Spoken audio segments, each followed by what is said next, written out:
Alf, what the? Hello, friends. We are going to have to fix Alf. I don't know what happened. Alf is really upset. Guys, today, and probably because of the topic of the day today, we're going to talk about making the case for modern sports cards over vintage sports cards. What could go wrong? This is going to go over amazingly well. Alf's obviously pissed. Today I'm going to be talking about two issues around this topic that really have me concerned about vintage sports cards. Make sure to stick around.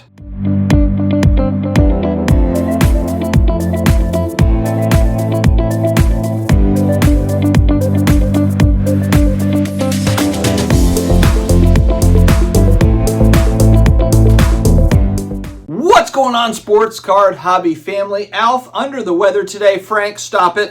Frank, can you do something back there? All sorts of crazy. There's a totally different part of the hobby that I hope that you're not in. Because yes, there are people that have reached out to me to be like, how can I age a card? How can I make it look opposite of what you're doing? How do I do this? How do I do that? I'm like, tell me what you got going on. Oh, I make 1,000 Nolan Ryan rookie cards a month, and I've learned how to weather them down and wear them down. I can sell them for like $425 a piece. And if you want to help me weather, yeah, people tell me this stuff, and I'm like, whoa. Was that an actual example? Was that real? What you just said? Here on this Sunday afternoon, the NFL draft's got everybody worked up. It's high tension anxiety today at the Sports Card Dad house. Before I dive into our topic, huge thanks to today's video sponsor, DC Sports 87. You might want to sell cards on eBay, but man, don't underestimate the amount of work it is to list, ship, pack, all the things that go into selling individual cards on the eBay machine. I just ship my stuff off, a lot of it, to DC Sports 87. They take care of it. It's easy payouts when I request it, and easy time. So definitely check out DC Sports 87. All right, let's dive into this thing. And before I get started, I know some of the vintage card collectors will get upset with me, like, you don't know what you're talking about, Dustin. You're just a damn newbie. Shut your mouth. But I will say, I still own vintage cards. I am not somebody here speaking like someone that doesn't own any vintage cards. There's just a few of many. I love vintage cards. But, you know, there is kind of a knock against the mass-produced scarcity. You know, like, oh, they'll just number everything and nothing is special, which is kind of ironic because when we look at vintage cards, nothing is special either because there's just so much of it out there. And I'm going to talk about the thing that scares me, number one. The thing that scares me, number one, is the supply of collections. Now, if we're looking at pre-war stuff, yes, they are still finding, 1930s, 40s type stuff, some of that pre-war goodness that'll still pop up here and there. But the stuff actually that they find a lot more of are the 50s, 60s, 70s cards. And I'm really talking about 50s and 60s. 50s and 60s are still popping up. There's a lot of card hunters out there. You got the Chasing Cardboards of the world. You got the Chris Baseball Card Collector Investor Dealers, my buddy. He's out there hunting around and actually paying really well. Leighton Sheldon, also paying really well, buying collections, justcollect.com. There are a lot of folks out there hunting. Again, folks, like I said earlier, buy two. And finding new collections of old, supposedly rare vintage cards all the time, weekly, bi-weekly, monthly. I'm just throwing stuff out now. But my main point is all that stuff that they find, some of it is graded, but a lot of it is ungraded. So when we're looking at pop counts, pop reports, because that's very important when we're looking at cards, the vintage pop report's still growing when, you hear a lot of talk about, it's rare. There's stuff out there, you're just not going to see it very often. I call BS on that. I think there's actually a lot of this stuff out there and still being found. I think that just the boom of cards here over the last 4 or 5 years has got people looking in the attic. The attic finds, there's a lot of attic finds out there. You know what though, Kenny? We proved a point tonight. It's not just cards. I've talked about it on my other channel, Collectibles Dad, as well, where it's comic books, it's video game. You're seeing all the stuff is coming out because they're like, oh my gosh, like this stuff is valuable. Additionally, let's just get this out of the way. I know there's a lot of hobby, I'm going to say purists, but that's not really a great word for it. But mainly hobby collectors, card collectors that don't really like to grade cards. This is not a knock on them whatsoever. My feeling, and I'm talking about vintage cards in particular here, My overall thought is that grading cards, we're in a massive boom for it. It's no secret to anybody. We're grading 15 million plus trading cards a year right now. No signs of slowing down, especially PSA and SGC. Those two companies, and SGC especially on the vintage side, they are getting hordes of this stuff, new stuff coming in. And there's a lot of, I'm saying purists, but that's not really the right word. They're not really graders. They're not people that want to really grade cards. They might just have it in a binder. They might just have their sets that they're collecting. But eventually, it might not be them, but eventually an estate sale, family's going to sell, somebody's going to sell in the next 5, 10, 15, 20 years, these vintage collections that maybe, and again, some of it graded, some of it not, or maybe none of it graded. Eventually, my feeling is that most all this stuff is going to get graded. So if you think about it from that view of when I go to the National, I was hunting for this card in particular. This card right here is a card that I was hunting for, Bart Starr rookie card. I almost bought one in Atlantic City. There was graded copies for sure, but there was a lot of ungraded copies, which tells me that there is still a lot of people that just like buying ungraded cards. There's a lot of vintage collectors that have a better eye for these cards than even the people working at the grading companies. They have an incredible eye for this stuff. They don't need necessarily a 4 or 5 on a slab. They know it's fine, very good grade. I mean, they kind of have an idea of where this stuff lands. And I found this out too because a lot of these vintage dealers have been selling raw vintage cards, ungraded vintage cards for a long time. You're not going to find a deal to where you're like, oh, I bought this Bart Starr rookie card for $500. I got it graded. Oh, and it was an 8. So it's worth $10,000 or whatever. These guys know their stuff, and gals, they know their stuff.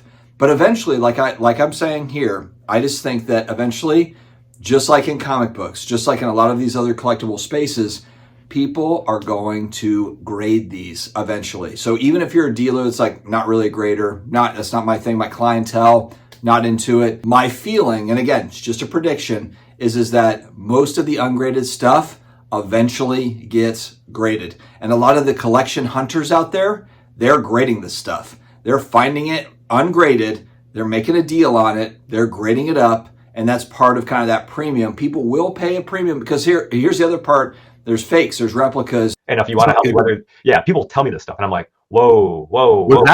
Was that an actual example? Was that real? What you just said? There's stuff that, I don't know a lot of these vintage sets. The grading company, whether they know or don't know, whether they're perfect or not perfect, they help me to figure out, is this authentic? Is this, okay, it's a 3. Okay, someone gave me some sort of an idea of what it is. I am one of those people that needs a third party. I am not the guy that's going to be able to look and be confident of like, you know what? That is that rare vintage card, that pre-war set. I'm not confident in my own ability, and I am not alone. I am of the majority that need to have that third party there to kind of give some sort of an idea on what is what. So that's the first part. I think there's a lot of supply that's still out there, still to be found, and it's ungraded. And so where does that add vulnerability? The current price of the graded copies. And again, I think that there's going to be opportunities. I just think it's 2 years, 5 years, 10 years down the road. I don't think it has anything to do as much with the economy as it does with supply, demand, and that sort of thing. I think vintage cards, there's still a long way to go. Now, if you're collecting this, that, or whatever player you're trying to add to a set, you're not necessarily concerned about all this stuff. You're not worried about that. You're just, hey, look, I'm just trying to add this XYZ rookie card to my collection. And a lot of the vintage collectors that I've seen, they're not necessarily buying the mantle in an 8 or a 9. They're perfectly happy buying it in a 3 or a 4. They want to add that piece to their collection. From a pricing standpoint, I think there's a couple of vulnerabilities. The one, a lot of ungraded supply for these fairly common 50s and 60s sports cards. It doesn't matter the sport, name it, and I'm just going to throw it out there for that. The other vulnerability is that eventually I'm going to say baby boomers, because you do have kind of that 55 plus age group aging, and eventually those collections come up for sale. And the reason why I know this, I was at Philadelphia Card Show. I've been at card shows where I'm like, how do you get all this amazing inventory? Basically, it's, hey, estate sales collections are always coming up for sale, which tells me people either, they reach an age where they're like, you know what, I love this stuff, but it's time to move on. Or they want to sell half of it, keep half of it, or they pass away, the estate's selling off. It's like, where are all these dealers constantly getting amazing inventory to then sell down to me, other card collectors in the vintage space, other vintage card collectors that you might see on social media and beyond. So it's clear that it's all flowing down from estate sales and also just people kind of aging up and like, you know what, love it, but I need the cash for other things. And that eventually, I think, does happen to many/most folks. Now, here's the other part of the vulnerability that I'm freaking angry about that is, just front and center for us here in the last few weeks especially, but it's the risk of card cleaning, soaking, all the crazy. Now, many might think like, hey, look, card repair is not a new thing.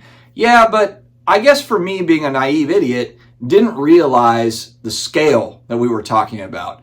Again, I've talked about this, but I thought card trimming, the soaking and all that stuff, maybe we're talking about like 0.00001% of cards that are heading over to grading. Now I actually think it's a fairly substantial number, a pretty decent number. And it's not even just from the vintage side, but also on the modern side. You're getting seeing like, this new Panini or Topps product, the QA, it's just not very good. And there's a dent in this. So I just worked it out, worked on the edges a little bit just to kind of get those edges right. A little corner, that was a little white, just kind of work, just kind of like I've got my tools, I've got my whole friggin' like surgery set out.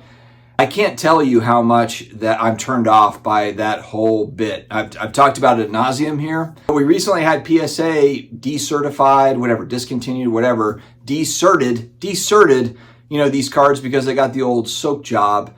And it's just like, God, man, like, I just don't want that stuff. I don't want to add a card. Honestly, just put it, it's kind of like when I buy a graded video game. A lot of times it'll say like the front flap is torn or, it's got kind of like a little, here's why this got graded. There's a little something there, or even graded comic books, like staples are coming off or whatever the hell it is. I would love, hey, look, if you're going to put on there, it was soaked for 19 days. Throw that on the slab and then I'll negotiate with the dealer. Why do I get the feeling like I could get a better deal if I knew that information? And that's why we don't have the information. Anyway, that's a whole other tangent. But this is my issue with vintage cards. I'm now a long way into this video talking about vintage right now. And again, I own vintage. There are certain vintage I want to buy, but a lot of the big time vintage collectors that I know, they're not spending big money on vintage cards. Why is that? But they're collectors. Shouldn't they want those, like the best possible grades or whatever? No, they don't want it because of the potential for BS, for the potential that they might pay 50 grand for an 8 and it be repaired or it be whatever. That's why they're not spending the money. They've got the money. They literally have the money. It's not about that. It's not like, oh man, if they could just raise that money to buy that card in an 8 or a 9, they don't want the damn thing. They don't want the risk of it. Shouldn't that tell you something? The big time vintage card collectors are a little bit weary of that sort of stuff.